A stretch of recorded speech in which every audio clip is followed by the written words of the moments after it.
एक शांत पार्क, सूरज ढल रहा है, दूर पंछियों की आवाज है।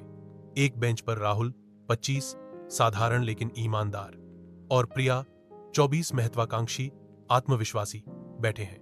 प्रिया, मैं सोच रहा था हम अपना रिश्ता अब एक कदम और आगे बढ़ा दें।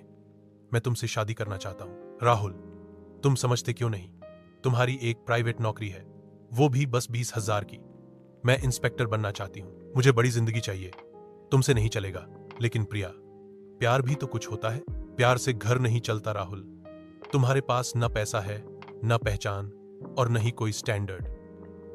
हाँ, तुम मेरी जिंदगी के लायक नहीं हो। Good bye. वो वहां से चली जाती है। राहुल अकेले बेंच पर बैठा है, आंखों से आंसू बह रहे हैं। बाहरी दृश्य, पुलिस स्टेशन। दिन 2 साल बाद अब प्रिया एक इंस्पेक्टर बन चुकी है। पुलिस यूनिफॉर्म में आत्मविश्वास के साथ थाने में प्रवेश करती है। एक कांस्टेबल उसके पास आता है। कांस्टेबल मैडम, कल सुबह नए आईएएस अधिकारी आएंगे। आपको 10 बजे रिपोर्ट करने को कहा है। प्रिया थोड़ी मुस्कान के साथ, ठीक है, टाइम नोट कर लो। भीतरी दृश्य, आईएएस ऑफिस। अगली सुबह प्रिया सरकारी ऑफिस की वेटिंग चेयर पर बैठी है, हाथ में फाइल, थोड़ी बेचैनी में इंतजार कर रही है। एक क्लर्क आता है।